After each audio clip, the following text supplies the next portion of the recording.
Welcome, gamers, to this week's episode of Last Call Gaming. We're on episode number 183. Today is December 15th. My name is Craig Perales. Joining me today, Mandrew in Pain Montemare.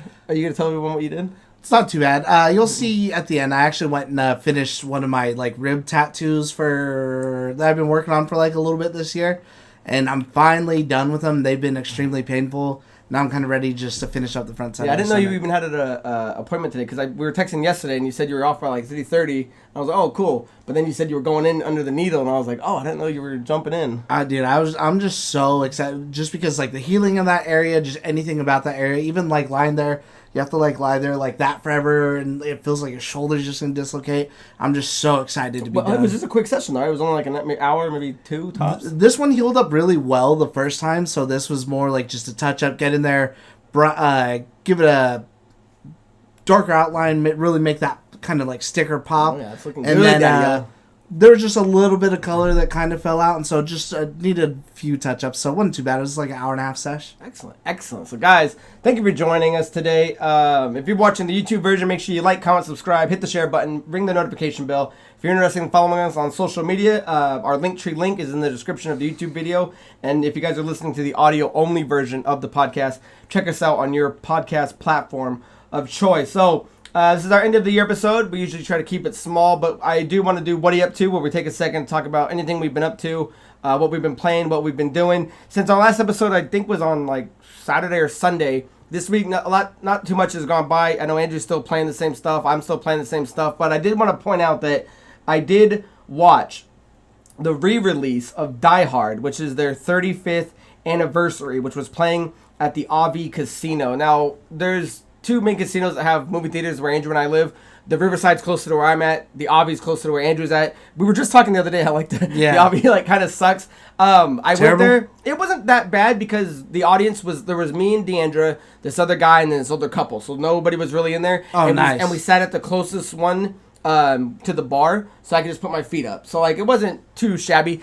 I mean, you can't really compare it to the Riverside that has the nice leather reclinable chairs. But I do gotta say, I haven't seen this movie in a while, and rewatching it, dude, it was awesome. I love that. I hope you get a chance to see it before it's out. I think its last day in theater is going to be Sunday, so if you get a chance to go watch it, check it out, man, because it's loud, it's banging, there's so many gun battle scenes. What I always forget is that it's an 80s movie. In my head, I think Die Hard's 90, but it's 88, and it's prime Bruce Willis, because I know a lot of people have this idea of him where he was kind of like a dickhead. He was kind of phoning in a lot of his movies. He kind of was doing a Nick Cage where he was just cashing in movie after movie. And nothing wrong with that because I know, no offense, I know he started getting dementia or something like that. But this is classic prime Bruce Willis. And it was fantastic, man. I forgot how funny this movie is. I forgot how funny he is. Obviously it's got some of that old 80s cheese, but it's good nacho cheese. And I forgot that it was Alan Rickman's first movie that he actually ever did coming into Hollywood, so that's your fun fact for the day. And at the end of the night, I am stamping that it is a Christmas movie. It is, for sure. It's a movie that takes place on Christmas or on Christmas Eve. There's constant Christmas music playing. Alan Rickman's guys humming Christmas tunes. There's a Christmas party. At one point, he goes, "Now I have a machine gun, ho, ho, ho." So there's just too many references for it not to be a Christmas movie. So have you ever heard people consider that it's not?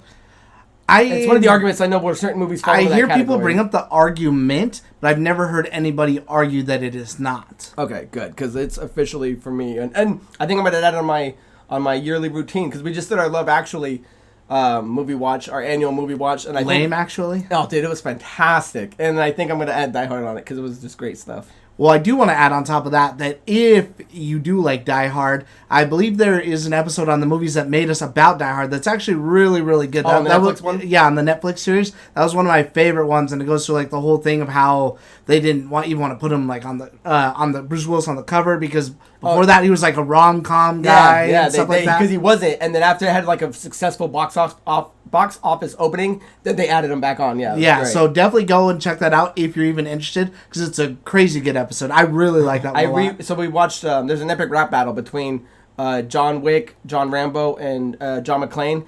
And now that we watched Die Hard, I made her watch it again, and now she gets all the references that you're making. So that was half the fun. So that's what I was up to. I would say I almost didn't notice it. So check your local theaters and see if they are playing any old movies, because I love when that happens. The only movies I've got to see that were older is like right when COVID was hitting, and I got to see The Goonies, and they did Indiana Jones, Temple of Doom in theaters. So that was kind of cool to go back and watch some old movies. But that is what I've been up to. So guys, like we said, this is our last episode of the year, but don't fret. Andrew and I are going to be putting up our top 5 games of the year. We're going to record that, and that will be up next year, or next week, but it won't be in the Last Call Gaming episode. So for those of you guys that like listening to the audio-only version of the podcast, if you do want to go without not hearing something next week, you're going to have to tune into the YouTube version so you guys can get Andrew and I's top 5. And I think after that, Andrew and I are going to take Christmas week off, so there will be 1 week of no shows. Andrew's going out of town. We're both going to have some family, and we both have a lot of holiday stuff going on. And then I believe the plan is to get back in gear on January, right? January, probably 2nd. Yeah, probably right around there. So, and again, and unfortunately, Andrew still can't drink, but our end of the year, we always like to get like a nice cocktail. So Andrew was kind enough to pick me up a Jack and Coke. So, you know, if the words start stumbling, you know why. I forgot all about that. Well, I was writing my notes, and I was like, don't we do something like every year in particular? I'm like, oh yeah, we started doing like a Jack. I think one year we did rum, and it started when Deandra's mom got me a bottle. I think we did it. But anyway, guys, so that's what has been going on. So instead of doing big topics like we normally do, Andrew and I like to do questions from the audience at the end of the year. That way we can just kind of kick back, chill, just kind of listen to what you guys have been saying. So with that being said, guys, this is questions of the week. Now, guys, if you want to submit a question that Andrew and I can answer on the show, you can do so a couple of ways. You can leave it in the comment down below in the YouTube section. You can email us at lastcallproductions@gmail.com, or you can find me on social media at Craig Perales, and we can take them there. So with that down and out of the way, guys, let's move into our first question. And that comes from Ladybug Lady, who writes, who or what was your favorite new character in a game? Mine was Torgal from Final Fantasy 16. Absolutely loved him. Yeah, Torgal was fantastic. He was a good boy. He was the best boy. But yeah, I love the question. So Andrew, why don't you start us off? Who was your favorite new character in a game that you played 2023? You know what's funny is I just watched Bullet Train again last night, just passing by, and that's what the scene that sticks out in my head is like, oh, they named you Ladybug, and it tells them that story about ladybugs or whatever. Nice. But my favorite new character, and I'll take new in a different way because I guess the only other time you would have seen him would be in Kingdom Hearts, but would be Pinocchio from Lies of P. And personally, that game really stuck with me. I really love that game. Before that, I didn't really care too much about Pinocchio. I always thought it was like a stupid story. I didn't really care for it too much. Even when it comes to the Disney movie, I wouldn't even put it in my top 10. Oh, like, it's okay. Awesome, dude. I only like watching it just because it's a classic, and I have like that nostalgia from watching it as a kid.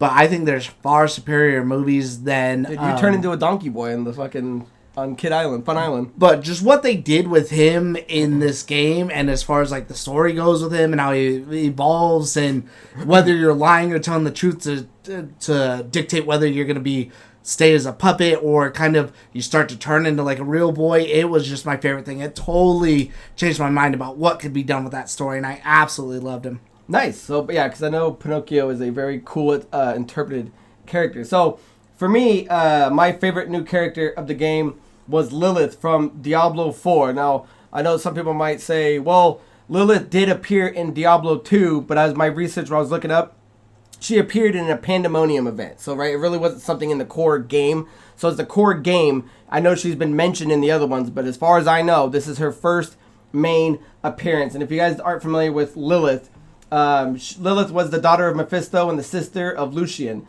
She was known to all of Sanctuary as the queen of the succubi, once the lover of the archangel Anarius. Her union with him led to the creation of the first Nephilim. Now, what I really liked about it is she was kind of like, if you're like Harry Potter, like she's the one where, like, you know, every book's about Voldemort, every game's about Diablo. This one was about Lilith, right? So it kind of took away from fighting the same old people, and you get to meet this new character who kind of has a different goal. She doesn't want to, like Baal and Diablo, she doesn't want to conquer everything. Her original goal once she met Anarius was to kind of end the non-ending war and kind of make this sanctuary and this paradise for people to kind of get away from all that. Obviously, that changed and everything. And then even when you start meeting her in the original trailers that kind of got us hyped for Diablo 4, her presence was pretty badass. The Beautiful aesthetic, design. Yeah, her design was awesome. And then every cutscene she was in, awesome to listen to. And then even at the end, that boss fight, because I beat it once or twice. I know I beat it with you and Geno, and then I played it with Daniel.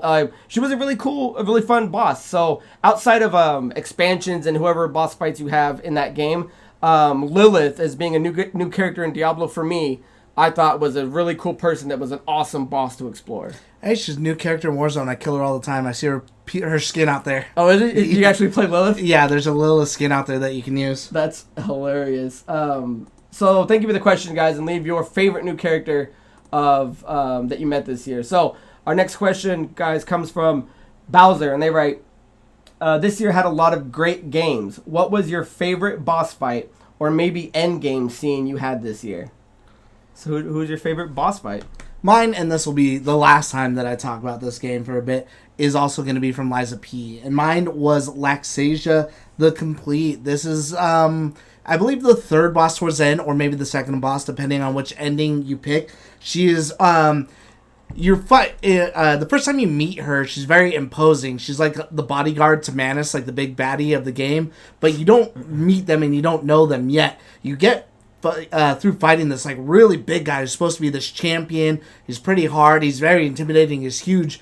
And then when you kill, you don't even kill him. He starts to get back up to continue the fight, and she just kills him herself and just throws a spear through him. And that's when you see her, and her design is just amazing. She's in this crazy cool spiked armor. And then even when you're fighting her, she's a two-phase fight. So you beat her in the first phase. Then she starts dropping all of her heavy armor and gets more into like her electric attacks. It's a crazy hard boss fight. I think that was probably one of the ones that I had the hardest time with, especially in my first playthrough. I definitely hit the wall when I got to her, and I was kind of cruising up until then. And I just absolutely love the lore about her design.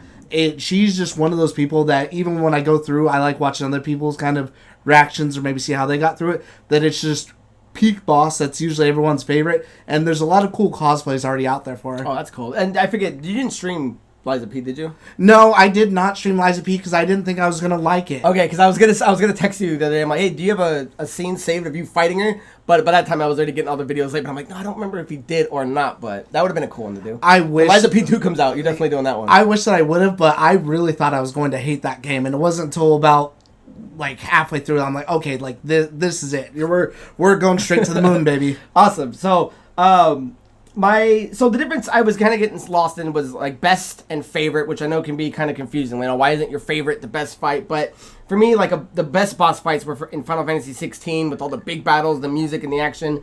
But your question was the favorite. My favorite fight scene, my favorite fight this year was fighting Kulix in Super Mario RPG, which for me was a very nostalgic as a kid playing him and fighting him. He's a hard boss. He's the strongest boss in the game. It was kind of like a love child between Nintendo and Square when they were making him. He resembles a Final Fantasy type character, so they kind of made him, and he's a character you can find. He's got 4 crystals that surround him, plus him, so essentially he's hitting you with 5 attacks.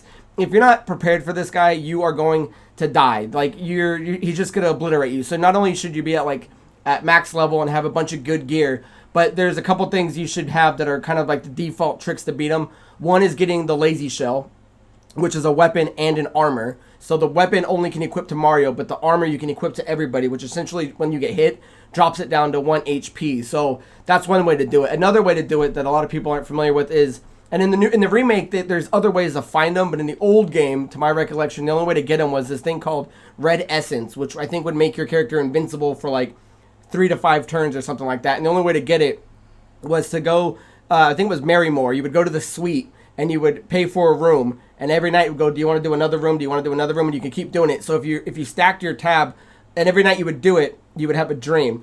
And then one of the dreams, Toad would come up to you, and he goes, oh, you look exhausted, and he'd give you Red Essence. So that'd be one way to kind of fight this boss. So for me, it was really cool going back and already knowing this stuff and collecting all the lazy shells, having my Red Essence, going in there and fighting him. What I didn't know, So here's a fun fact for you guys, and maybe you've already done it, is I kept seeing these images, because you remember what Coolix looked like, right? Yeah. He was like the small little sprite. I kept seeing these images of him in 3D, and I thought it was just people putting it together, like making him look like what it would be in 3D, or at least matching the art from the new Super Mario remake. I didn't realize that you can actually turn him 3D. So if you guys were confused about it or were wondering how to do it, the way to do it is you have to first beat the game. And in this game, it actually gives you post-game options. So what you have to do at that point is then go to the Merrymore Hotel, spend the night, and then Geno will go out to the window, and you'll see a shooting star fall down. And in the morning, he tells Mario that you guys have to go. So which takes you to Star Hill, which is where you can read everybody's dreams. So now when you're there, you'll see all these new purple dreams. And it's what it is, it's the bosses wanting to refight Mario. So what you have to do now is go fight. There's 6 bosses that you have to go refight to do it, which is Bellum, Punchinello, Jonathan Jones, Booster, Jinx, and then Torte and Bunt. And then after all of that, during Johnny Jones' fight, he gives you the extra shiny stone. So once you've beaten all the bosses and you have the stone, you can go back to the door, and then you fight Coolix now in 3D, who's even stronger than he was before, which makes it the ultimate final fight. So I haven't done that yet. Is he not 3D when you? No, he's the same one from the Super Mario. Oh, the same sprite. Yeah, he's the same Super Nintendo one. Oh, that's funny. What I didn't know that. Yeah, so when I saw it, I'm like, oh, that's kind of cool art. But then I'm like, oh, but then I saw a video of somebody fighting him. I'm like, oh, you can fight him? I've only seen that, and I just assumed that's how it looked in the game. Yeah, so it's cool. So the original one keeps the sprites from Super Nintendo, but there is a way to fight him in 3D, and those are the steps if you were curious how to do it. I haven't done it. I actually now plan on doing that, because that sounds super fun for a game that I love the most, to actually go back and refight the hardest boss. So when Andrew and I make another top 5 villains thing, I'm pretty sure Coolix is going to make my list. So didn't mean to go too long on that, but that has been my favorite fight of the year. So with that down and out of the way, guys, leave yours down below of who your best fight was, or your favorite fight. And our next question comes from Jack During, who writes, was there any big unexpected things that happened in gaming this year that stood out to you or caught you by surprise? And you can take that, I guess, any number of ways, right? I mean, how did you take it?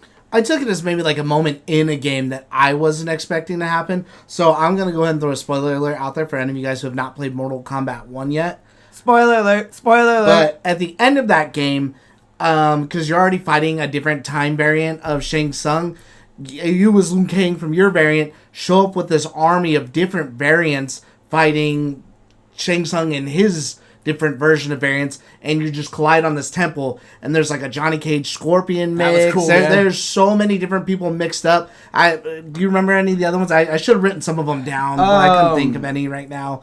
No, I should have. Because there's even like the mime Johnny Cage. There's Scorp Lao, which is Scorpion, and Kung Lao. Yeah, because me and Andrew did a whole episode on Mortal Kombat 1, and we kind of break down a bunch. Yeah, that was an awesome moment. Yeah, I hate that I can't think of it. One of them had to do something with like John Connor. Oh, yeah, like that. yeah. Johnny Cage was John Connor mixed with... Yeah, that's one that stands out. But there was just a million different variants that you can fight like on the way up, and I just thought that it was just so creative. It was really cool. It was one of my favorite moments that I like wasn't expecting. I was like, man, like because by then too the story's already kind of taken off. I'm like, I don't really know how they could get cooler with this. I'm already like happy with where this is going, and then it just ramps it up to a 10. Nice. So yeah, that was a really, really great moment for me. It was when Hi-Fi Rush kind of just appeared out of nowhere. Shadow drop? And yeah, dropped on Xbox and Game Pass. So I was trying to remember when exactly it happened. So Hi-Fi Rush was suddenly announced during the January 2023 Xbox Dev Direct, stunning the world with its stealth drop. So if you guys don't remember Hi-Fi Rush, it was kind of this rhythm-based action kind of RPG game that was done by Tango Gameworks. So for me, there's 3 things that kind of hit me as why it was surprising and unexpected. Is that no one saw it coming. I mean, there wasn't even rumors or hints that Tango Gameworks was working on something, let alone something like this. And obviously it was day one on Game Pass, so essentially free if you're an Xbox Game Pass subscriber. The other thing is that when you found out that it was Tango Gameworks, this is a game that you're not familiar with them doing. They just got off of Evil Within, which is a very well-done horror game. I love Evil Within. They had Ghostwire Tokyo, which came out, which was well respected on PS5. Finally came to Xbox. I liked it. You beat it. I was playing on the PS5. It was really interesting. And so it was unexpected they came out with this rhythm-based kind of game. And then the third thing that surprised me is that it's good, Andrew. The game's good. It's really good. And it was weird because it's a genre that I don't really not that I hate it, but it's nothing that draws me towards it. And I don't even know why I picked this game up in the first place to play it. But after I did, I absolutely loved the game. I loved all the characters, and it's got a nice, I mean, I don't want to use a pun, but like a nice rhythm to it. And all the boss fights, you have to do in this kind of, music beat kind of world. I think you would actually really dig it. I think you'd be quick enough at it to where you could probably do it like on a harder mode, because I don't know if I was playing it on the hardest by any means, but it's bright, it's colorful, it's got a lot of comic book vibes. Like, they'll do a lot of cutscenes and like panels, so it kind of moves around like that. I don't know, I thought the game was awesome. And then, so yeah, not only did it come out of nowhere, it was by a studio that we didn't expect, and the game, a lot of people, gave it 9s and up. So I was thoroughly enjoyed in playing it. So thank you for the question, and leave your biggest moment down below. Our fourth question, guys, comes from Terrence J, and they write, out of all the games you played this year, which game had the biggest hype for you that gave you the biggest letdown? Mine was Redfall. I had friends ready to play, and it was just so not what we expected. I kind of forgot about Redfall, man. When I was reading the question, I'm like, oh yeah, that was a big one, because we did do an episode, or at least I think we did an episode on it, where we were like going, this looks really good. But I remember Andrew kept looking at it going, there's something off with this game. And for me, I'm like, even if it's a little bad, but it has that nice Borderlands. It was a lot of bad. Yeah, it was just too much bad. So I 100% agree with you for Redfall. But what hit you the hardest this year? Yeah, if you hadn't used that in your question, I think maybe I would have put that, but I wasn't hyped from that one from the get-go. Mine is actually going to be Modern Warfare 3, and I'm just talking specifically about the campaign. Modern Warfare 2019's campaign was really, really good, and then the Modern Warfare 2 from last year, 2022's, it was so good. It wasn't as good as 2019's, and again, it's hard to compare it to the classic trilogy, because those things kind of stand on their own. But this thing, they kind of were going their own direction. They were building up their own story, and then they kind of just fell apart. Like, when you're playing this, it seems rushed. The levels are devoid of the levels are devoid of action. They built up all this stuff, especially kind of like the things that the alliances you're building in Mexico and stuff like that in the Modern Warfare 2. Only just to completely abandon that. It ends super abruptly. It's very short. And I don't feel, besides the atrocious level design for a lot of them, because it's just open, almost like what they were doing for their other, I can't think of the name right now, not Warzone, but the other big game mode where you just run around and do whatever. I don't know why I'm blanking the name of it. But either way... This is why notes are helpful. It was just... It didn't have that, like, the Call of Duty, like, over-the-top moments that you're used to. Going from one great cutscene to this crazy, I'm falling out of a helicopter, shooting upside down, landing in a car, now I'm driving the cars and doing whatever, from one moment to the next like that. It didn't have that. Yeah, I'm still not done with it, and I remember texting you, and I was like, what the hell is this? Like, it started out kind of cool, like, opening, when you're breaking them out of prison or whatever. There's a few moments. Cool, but after this, I'm just like, dude, some of these open world kind of missions that you have to go do, I'm like, these are like not... it sounded cool when people were talking about it, and they were mentioning, like, you're gonna have any way you can do it, you can stealth it, you can do this, but I'm like, this is just lame. Like, can I just run through this, get it over with, so I can move on? And that's all you end up doing. Yeah, to the story mode. Yeah, so I'm with you on that, and I think I've got like 5 more missions left, but it's a slow burn, I must say, for me. As far as my biggest letdown that had hype, which I would say is Atomic Heart. If you guys weren't familiar with this, Atomic Heart is a single-player, first-person shooter developed by Russian game developer Munfish and published by VK Play, Focus Entertainment, and 4Divinity. The game was released on all systems except for Switch on February 21st, 2023. Now, the genres of this thing was checkboxing, was first-person shooter, fighting game, puzzle, action role-playing game, and adventure. Now, all of those are things that, that's right up Craigie's wheelhouse, and the trailer was awesome. When you were watching this thing, it did look dope. It looked like a mix between Far Cry, BioShock, and Wolfenstein. Like, it had this, and the whole storyline of having this alternate history of what would have happened if these people won the war and technology advanced. Like, that's everything I need in a game. And unfortunately, it just had some really poor execution. Now, and I'm not saying the game was bad. It was okay. But I was so hyped on this game, and Denny, I think Denny's the only other person I know that played it. You told me not to. After I beat it, I'm like, dude, stay away from it unless you want to spend... Because, again, it's not bad, but I was like, dude, it's not what I expected. And one of the things, and this comes from Os Gamer, said, One of the more immediate issues with Atomic Heart as a game is the tonal dissonance between its setting, story, and pretty much everything else. The main protagonist is an angry and unlikable cartoon character that sees every obstacle or objective placed in front of them as an affront to their existence. This is amplified to near unseen but definitely not unheard of levels when the in-game chatter between Major P3 and his AI glove Charles becomes tiring. And it goes on to say more things about just how kind of creepy it is. And again, the lackluster thing was just the bad dialogue, the bad character development. It just, the only reason I really played it was because it was day one on Game Pass. For anyone that paid $70 or $60, whatever it was back in then, I feel bad for you because, I mean, and there's people that like it. It had some really cool boss fights. It had some cool powers, right? Like in a BioShock way. It's just the world was bland. I don't know if you were ever over here when I was playing it, but it just didn't... I watched Christina play it. She actually had started it. Okay. It just didn't seem like there was a lot to do. The characters were just eventually just kind of get annoying. So unfortunately, the game that I thought might... Because I think earlier in the year when we did our most anticipated games... I think that was one of yours. I think it was high. I don't think it was like number 5. I think it was like number 2. So unfortunately for me, the biggest letdown was Atomic Heart. So...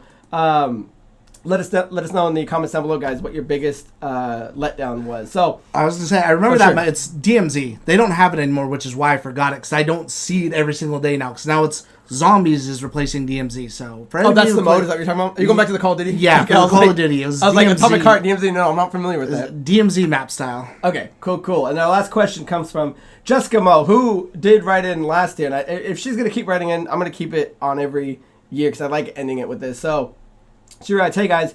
Same question as last year. What's your favorite movie you saw this year at home or theater? I really enjoyed the Barbie movie." Now, I gotta say, I don't think I hit a lot of movie theaters this year. I mean, Die Hard aside, I went to maybe 3. I did see Turtles, Mutant Mayhem in theater, but I missed the Barbieheimer explosion because I was supposed to go with a buddy, and we ended up not going, so that just kind of threw me up, and I never ended up going. Before we get into yours, did you ever see Barbie or Oppenheimer? I did not see either, and I still have not. I have Oppenheimer like ready to where I can watch it, and I just haven't. What's it on? Or did you buy it? I know they're both on VOD, I think. I think my I have like a thing that my grandma buys movies on, and it's the Voodoo, and it's signed in, and she had bought it. Because I just saw because I've been watching Big Bang on HBO, and it says Barbie's on its way, so I was like, cool, and Blue Beetle's on there, so I'm gonna watch Blue Beetle on HBO. So I don't want to watch either of those. So what's your favorite movie of the year? So my favorite movie and big movie for me was Super Mario Brothers. Awesome movie. Did not go in there trying to be hyped. I went in with set expectations, especially the trailers look good, but I was a little iffy on Chris Pratt. I love this movie. This movie is so good. I've watched it like 10 times. It's one of those movies now too. Sometimes if I just want background noise on or before I go to bed or something like that, I'll throw it on. It is on Netflix now, so if you haven't watched it yet, definitely get in there because that movie, it is what a video game movie should be. I don't understand. When we watch this, I don't understand all the shit the critics were talking about or what they're trying to expect with it's a bland story. And I'm like, no, this is a Mario story. It's like a Mario game. To me, this was like a 10 out of 10 movie. Yeah, just as good as any game. Yeah, I absolutely loved it, and I can't wait for what they're going to do in the future. Like, the movie was so good. My only complaint that I ever even had about it, and I wouldn't know we had talked to this about it before, was Cranky Kong's voice just gets a little irritating for me. Other than that, I loved every other bit of this movie. At one point, it was the highest grossing movie of the year until I think Barbie beat it. So it's definitely the highest animated movie. And I'm glad it deserved it. It was such a good movie. It was definitely a swing, and I think it was a home run. And again, I can't wait to see what they're going to do next with it. Nice. My favorite movie, I was going to say Across the Spider-Verse, the new Spider-Man animated one, because that movie was so good. Fantastic. But I had to end up landing on John Wick 4. So anybody that wasn't familiar with John Wick 4, it's the 4th movie in the installment.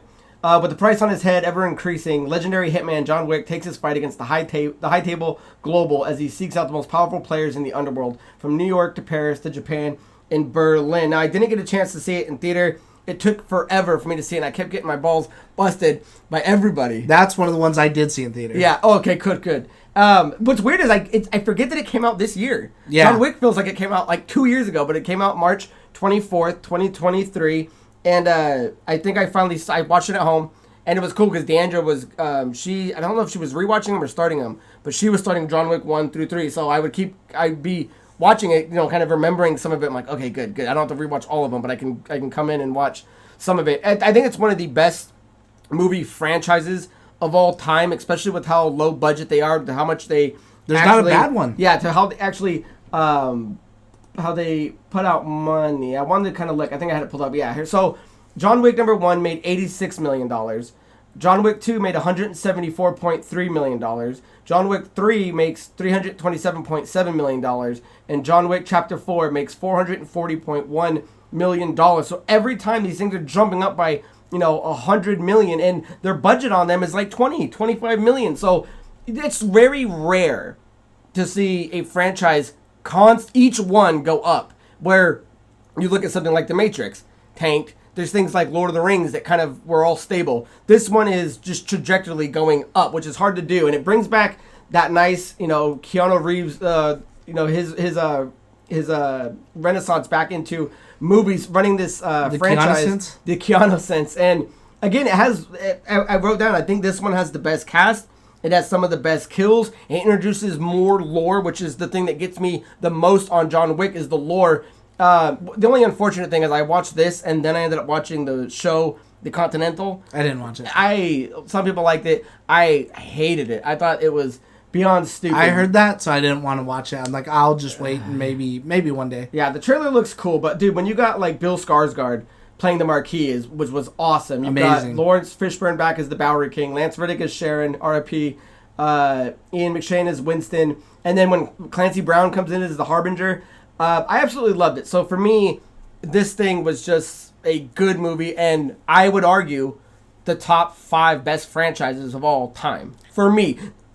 You might find franchises that gross more, but I couldn't name another franchise where each movie is perfect. I don't think that any one of those movies are bad or even just okay to good. Dude, I'll watch John Wick 1 tonight. They're all 9s and 10s. Yeah, it's one of those movies I could put on any one of them at any time and be thoroughly comfortable watching it and enjoying it front to back. I think it's one of those other movies too where I like each one more than I like the previous one. So 4 is actually my favorite. Yeah, one. 4 was just icing on the cake, and without any spoilers, it ended where it should end. But I guess there's rumors that a 5 is in talks to see how they're going to do it. How they do it, we will see. So guys, leave your answers down below of what was your favorite movie of the year. So guys, that will do it for episode 183. Guys, join us next year for episode 184. Remember that next week, Andrew and I's tops, it'll be under the category of the tops. We'll do our top 5 games of the year, guys. So that is the end of this episode. My name is Craig Perales. This handsome fellow is Mandrew Montemayor. And until next year, guys, cheers. See you in the next year.